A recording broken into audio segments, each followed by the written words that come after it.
ইন্নাল হামদুলিল্লাহ ওয়াসসালাতু ওয়াসসালামু আলা রাসূলিল্লাহ আম্মা বা'দ। বেদাতপন্থীরা দাবি করে সূরাতু ইউনূসের ৫৮ নং আয়াতে নাকি আল্লাহ সুবহানাহু ওয়া তাআলা আমাদেরকে ঈদে মিলাদুন্নবী উদযাপন করতে বলেছেন।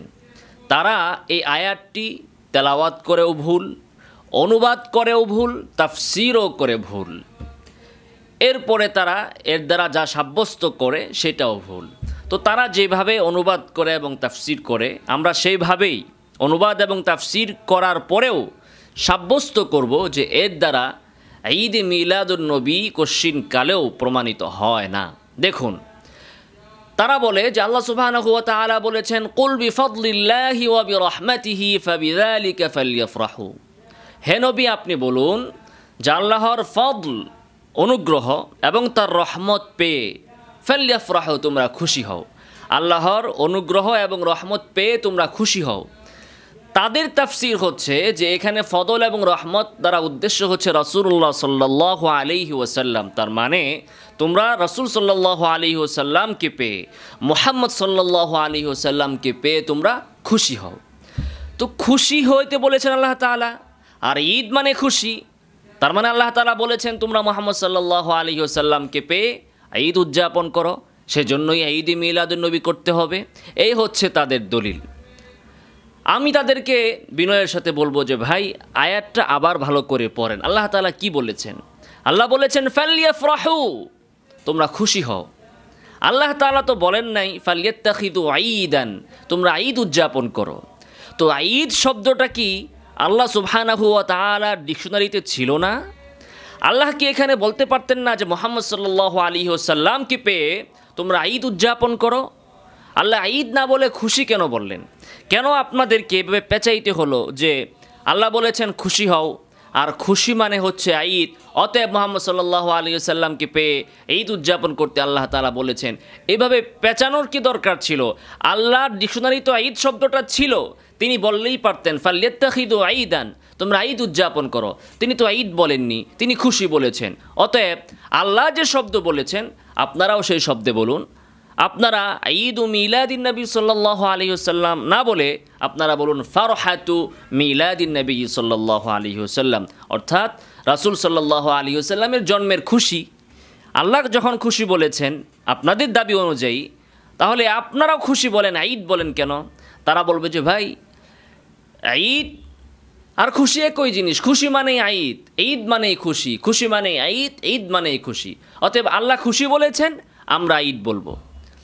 তো আমি বলবো যে যদি এটা বাংলা লাউ আর কদুর মতোই হয়, যেই লাউ সেই কদু, যেই কদু সেই লাউ, যদি এমনটাই হয়, খুশি আর ঈদ যদি একই হয়, তাহলে আপনারা পণ্ডিতি করে ঈদ কেন বলেন, খুশি বলেন? একই তো জিনিস, জিনিস তো একই। আপনারাই বলতেছেন যে ঈদ আর খুশির মধ্যে কোনো পার্থক্য নাই, একই জিনিস। তাহলে আল্লাহ যেটা বলেছেন আপনারা সেটা চেঞ্জ করছেন কেন, পরিবর্তন করছেন কেন? একই জিনিস হলে কেন পরিবর্তন করার প্রয়োজন হলো? কেন আপনারা পরিবর্তন করলেন? তারা বলবে যে কেন খুশি কেন বলতে হবে? তো খুশি বলতে হবে না? আল্লাহ তাআলা কোরআনে কি বলেছেন? আতিউল্লাহ, আল্লাহর আনুগত্য করো।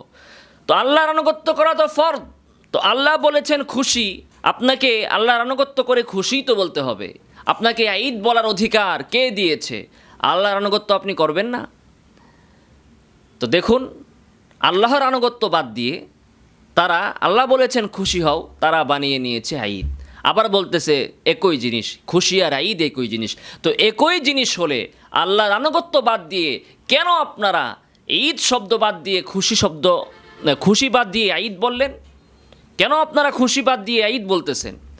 এর কারণ হচ্ছে, মুখে আপনারা যতই তর্ক বিতর্ক করেন না কেন, মনে মনে আপনিও জানেন খুশি আর ঈদ এক কথা নয়। ঈদ মানেই খুশি নয়, ঈদের আলাদা দিক আছে, আলাদা ধরন আছে, এর আলাদা অর্থ আছে। খুশি মানেই ঈদ না, ঈদ মানেই খুশি না, পার্থক্য আছে। এজন্যই আল্লাহর দেওয়ার শব্দকে পরিবর্তন করতে হয়েছে। আল্লাহ সুবহানাহু ওয়া তাআলা তার ডিকশনারি থেকে ঈদ শব্দ ছিল না? তিনি কি আপনার থেকে কম সাহিত্যিক? আপনারা বড় সাহিত্যিক হয়ে গিয়েছেন যে আপনারা এখানে এত সুন্দর করে দিয়ে দিলেন ঈদ ও মিলাদিন নবী সাল্লাল্লাহু আলাইহি ওয়াসাল্লাম, কিন্তু আল্লাহ তাআলা এই কথাটা বলতে পারলেন না, তার সাহিত্যের ভাণ্ডারে এই শব্দের অভাব পড়েছিল। এর কারণ হচ্ছে এরা নিজেরাও মনে মনে জানে ঈদ আর খুশি এক কথা নয়, এজন্যই খুশির জায়গায় তারা ঈদ শব্দ দিয়ে দিয়েছে। কেন? তারা মনে মনে ভাবে যে মুহাম্মদ সাল্লাল্লাহু আলাইহি ওয়াসাল্লামের শানে খুশি শব্দটা যথার্থ নয়, মুহাম্মদ সাল্লাল্লাহু আলাইহি ওয়াসাল্লামের মর্যাদা অনুযায়ী ঈদ শব্দটাই যথার্থ। তাদেরকে আমি প্রশ্ন করব যে মুহাম্মদ সাল্লাল্লাহু আলাইহি ওয়াসাল্লামের শানে কোন শব্দটা যথার্থ, এটা কি আল্লাহ তাআলা বুঝেন না? আপনারাই বুঝলেন। আল্লাহর চেয়ে বড় কি আপনারা সাহিত্যিক হয়ে গিয়েছেন? আল্লাহর থেকে আপনারা বড় সাহিত্যিক, বড় ভাষাবিদ। আরবি ভাষা আল্লাহর চেয়ে আপনারা বেশি বুঝে গিয়েছেন, যার ফলে আল্লাহ সুবহানাহু ওয়া তাআলা এখানে ঈদ শব্দ আনলেন না। তিনি বুঝলেন না যে এখানে মুহাম্মদ সাল্লাল্লাহু আলাইহি ওয়াসাল্লামের শান মোতাবেক কোন শব্দ প্রয়োগ করা উচিত।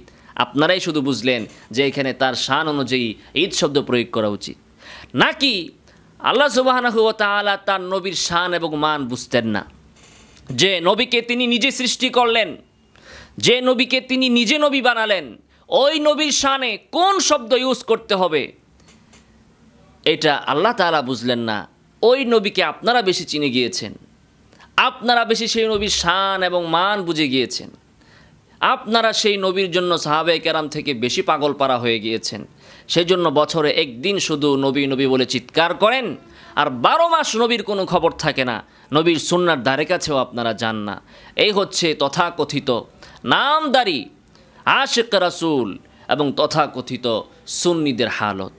অতএব মনে রাখবেন, যারা আল্লাহ সুবহানাহু ওয়া তাআলা এবং তার রাসূল সাল্লাল্লাহু আলাইহি ওয়াসাল্লাম এবং তার সাহাবায়ে কেরাম থেকে বেশি বুঝে পণ্ডিতি করে নতুন কিছু আবিষ্কার করবে, তারাই আল্লাহর সাথে বেয়াদব, রাসূলের সাথে বেয়াদব বলে সাব্যস্ত হবে। তারা নিজেদের অজান্তেই আল্লাহর থেকে নিজেকে বেশি বড় জ্ঞানী, নিজেকে বড় সাহিত্যিক এবং নিজেকে আল্লাহ এবং তার রাসূল থেকে মহাপণ্ডিত, বড় আদবওয়ালা বলে তারা নিজেদেরকে সাব্যস্ত করে ফেলবে। নাউযু বিল্লাহি মিন যালিক। আল্লাহ সুবহানাহু ওয়া তাআলা আমাদেরকে সকল প্রকার বেদাত থেকে হেফাজত করুন। আমিন ওয়া আখিরু দাওয়ানা আলহামদুলিল্লাহি রাব্বিল আলামিন।